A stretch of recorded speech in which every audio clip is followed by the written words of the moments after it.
আচ্ছা দেখো, আচ্ছা আমরা আজকে পড়বো হচ্ছে ইন্টিগ্রেশন। ইন্টিগ্রেশনের জানার জন্য হচ্ছে আমার ফার্স্টে কিছু ফর্মুলা জানা লাগবে, ঠিক আছে? ফর্মুলাগুলো জি হচ্ছে আমরা যে ডিফারেন্সিয়েশন করছিলাম না, সেখানে যেরকম ফর্মুলা করছিলাম হুম ওইটার একটু উল্টা, ঠিক আছে? ডিফারেন্সিয়েশন মানে কি, ভাগ ভাগ করা, মানে ছোট ছোট খণ্ডে। ডিফারেন্সিয়েশন মানে হচ্ছে ধরো আমার এটা একটা বক্স ছিল, ঠিক আছে? এটাকে অনেকগুলো ছোট ছোট ভাগে হুম ভাগ করছিলাম, এরকম ছোট ছোট ছোট ছোট ভাগে ভাগ করছিলাম, এটাকে বলতেছি আমরা ভাগ করছে। ডিফারেন্সিয়েশন। আর ইন্টিগ্রেশন মানে হচ্ছে এই যে ছোট ছোট ভাগগুলাকে, ধরো অনেকগুলো ছোট ছোট ভাগ আছে, ঠিক আছে, এই পাশাপাশি যোগ করে একটা বড় জিনিস তৈরি করা। তাহলে এটা হচ্ছে ডিফারেন্সিয়েশনের অপোজিট। বুঝে গেছে? হুম আচ্ছা, জি ভাইয়া। ওকে। তাহলে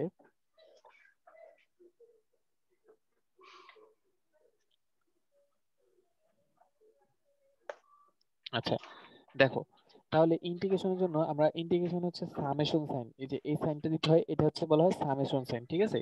সামেশন মানে কি, যোগ করা। হ্যাঁ আচ্ছা, এই সাইন দিয়ে হচ্ছে আমাদের ইন্টিগ্রেশন আমরা ডিনোট করব। ধরো এক্স টু দি পাওয়ার যদি এন থাকে, d d x d x, sorry d x, x to the power n into d x যদি থাকে। আচ্ছা, আমার ইন্টিগ্রেশনের জন্য সবসময় এই দুইটা জিনিস খেয়াল রাখবা, এই যে এই সাইনটা থাকবে, এই যে এই সাইনটা থাকবে, আর এই হুম যে ডিএক্সটা থাকবে, ঠিক আছে? আচ্ছা, এটা কার হুম রেসপেক্টে, উইথ রেসপেক্ট এক্স, কারণ হচ্ছে এই যে ডিএক্স আছে এক্স, আর এখানে আমার এক্স, ঠিক আছে? তাহলে এক্স এর রেসপেক্টে আমরা এটাকে ইন্টিগ্রেশন করতেছি। আচ্ছা, যদি কখনো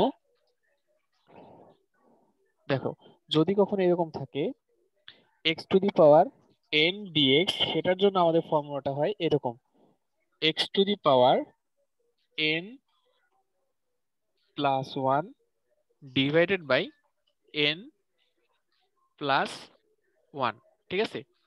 আচ্ছা, এখানে একটা প্লাস সি হয়, হুম এটা একটা কনস্ট্যান্ট নাম্বার আছে, এটা বুঝাই দিব যখন আমরা ম্যাথ শুরু করব। এখানে একটা প্লাস সি জাস্ট মনে রাখো দিতে হবে, সবগুলোর ক্ষেত্রে একটা প্লাস সি বা প্লাস এ, এরকম যে কোনো একটা কনস্ট্যান্ট দিয়ে দেওয়া লাগে, ঠিক আছে? এটাকে বলে আরবিট্রারি কনস্ট্যান্ট। আচ্ছা, এইখানে আবার কাহিনী আছে, এই ফর্মুলাটার জন্য n not is equal to one. কি কারণে বলতে পারো n not is equal to one?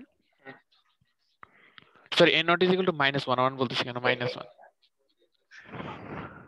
N not is equal to -1। কি কারণে বলতে পারবা? কি কারণে ভাইয়া? এই যে দেখো, নিচের এই অংশটা দেখা যাচ্ছে যে আমি মার্ক করছি, এইখানে যদি জি এন, জি হ্যাঁ, ভাইয়া। হ্যাঁ, এখানে যদি মাইনাস ওয়ান বসাই তাহলে কি হয়ে যাচ্ছে দেখো তো, মাইনাস ওয়ান প্লাস ওয়ানে কত হয়ে যায়? জিরো হয়ে যায় না? 0। আর জি সামথিং বাই জিরো, এটা কি পসিবল? না। এটা হচ্ছে আনডিফাইন হয়ে যায়, এই জন্য n not is equal two সবসময় মাইনাস ওয়ান হবে না, মানে ঠিক আছে, N not is equal to minus one.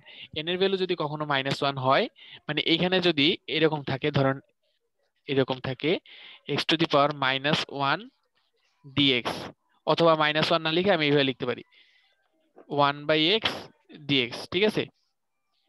এইটা থাকলে কখনো কি হবে না, এই ফর্মুলাটা ইউজ করা যাবে না, ঠিক আছে? মাথায় থাকে যাতে। ওকে, আচ্ছা এখন দেখো আমরা 2 নম্বর ফর্মুলা যাই। আচ্ছা, 2 নম্বর ফর্মুলা যাওয়ার আগে আমি হচ্ছে এটা তোমাকে একটা ইউজ দেখাই দিই। ধরো তোমার কাছে দেওয়া আছে x to the power five d x, ঠিক আছে? তাহলে জি এটাকে সরি ইন্টিগ্রেশন করলে কি হবে বলো তো?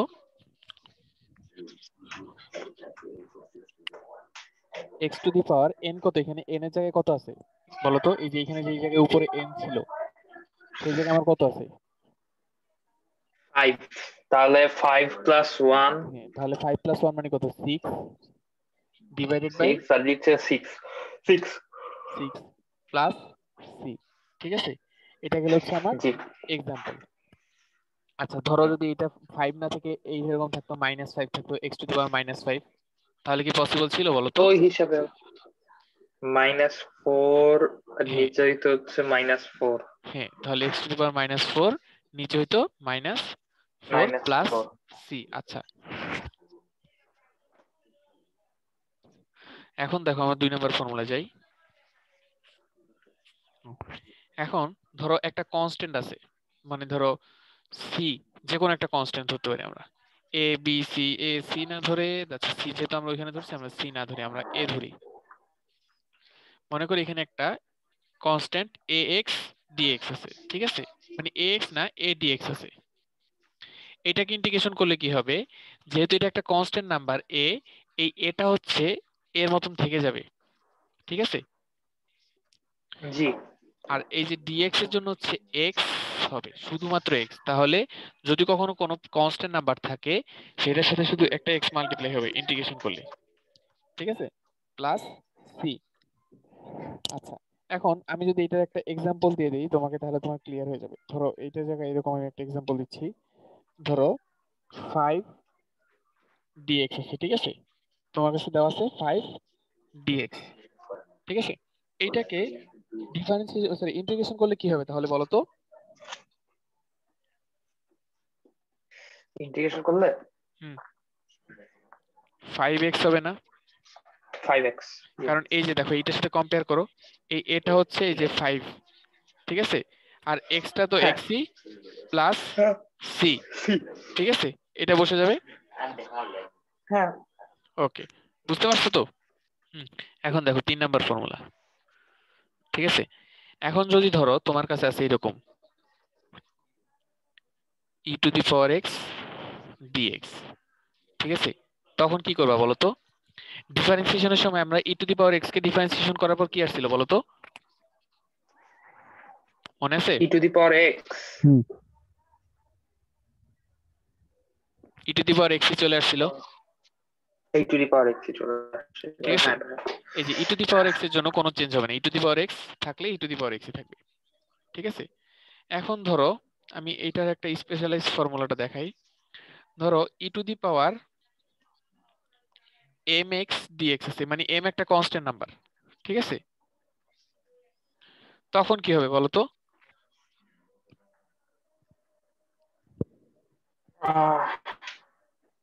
আচ্ছা দেখো, যদি কখনো এরকম e to the power m x থাকে, সেই এই যে এমটা আছে না, এই এমটা নিচে বসে যাবে, মানে এইখানে ই টু জি। The power m x divided by M,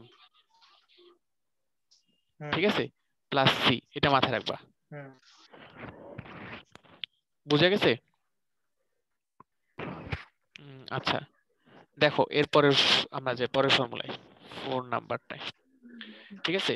এখন যদি ই টু দি পাওয়ার না এসে আমার এ টু দি পাওয়ার এক্স আসে, তখন কি হবে বলো তো? ই টু দি পাওয়ার কি ভাইয়া, বুঝলাম না। ই টু দি পাওয়ার এক্স এর জায়গায় আমরা এ টু দি পাওয়ার এক্স লিখলাম, e to the power x না, integration of a to the power x d x. আচ্ছা দেখো পাওয়ার এক্স এটার ডি। হ্যাঁ, এটার জন্য আমাদের হবে এ টু দি পাওয়ার এক্স, এই ফর্মুলা কিন্তু মনে রাখা লাগবে, না হলে চলবে না, ডিভাইডেড বাই লন এ বা ln এ প্লাস সি, ঠিক আছে। আচ্ছা আমি বুঝাই। দেখো আমাদের এই যে আমরা ডিফারেন্সিয়েশনে কি সময় কি লিখছিলাম, d d x of a x a to the power x dx, এবার ডিএক্স না sorry d dx of a to the power x, এটাকে আমরা করছিলাম কি মনে আছে, এ এক্স দাঁড়াও, a x into ln a বা ln এ। এক্স ইন্টু লট। হ্যাঁ এইখানে দেখো আমরা বলছিলাম কি ডিফারেন্সিয়েশন আর ইন্টিগ্রেশন একটা একটার অপোজিট, এখানে কি হয়েছিল মাল্টিপ্লাই হয়েছিল এক্স ইন্টু লন এ, আর এখানে হচ্ছে দেখো ডিভিশন হয়েছে, ঠিক আছে, বোঝা গেছে যে এই দুটোর সাথে ডিফারেন্সিয়েশন আর ইন্টিগ্রেশন একটা একটা অপোজিট। হুম। আচ্ছা এবার আসো আমরা আগাই। এখন দেখো যদি ওই আগের ই টু দি পাওয়ার এক্স এর মতন শুধুমাত্র এক্স না থেকে একটা কনস্ট্যান্ট থাকে আমার এখানে, ধরো ধরো a to the power m x আছে, তখন আমরা কি করব বলো তো? আচ্ছা নর্মালি চিন্তা করো, হ্যাঁ। নর্মালি যদি আমরা করতাম কি হইতো, a to the power a to m, the power m x. M এক্সই দেখতেছি। হ্যাঁ এম এক্স দেখতেছি, ঠিক আছে, a to the power m m x, এ হ্যাঁ ডিভাইডেড বাই কি লিখতাম, ln, ln a. Ln a এটা স্যার এদের কিছু হবেও না, কারণ এম তো ওই যে কনস্ট্যান্ট নাম্বারটা হ্যাঁ, এক্স এর আগে। এইটা হচ্ছে সামনে মাল্টিপ্লাই করে দিতে হবে, ঠিক আছে, যে এম ইন্টু ln এ প্লাস সি। বুঝা গেছে? হুম হুম হুম, দেখো 5 নাম্বার ফর্মুলা, ঠিক আছে। 5 নাম্বার হচ্ছে, ধরো যদি ডিডি মানে ডিডিএক্স না, summation of cos x dx থাকে, তখন কি হবে? আচ্ছা, আমাকে বলো তো ডিফারেন্সিয়েশনের সময় আমরা cos x থাকলে কি করছিলাম?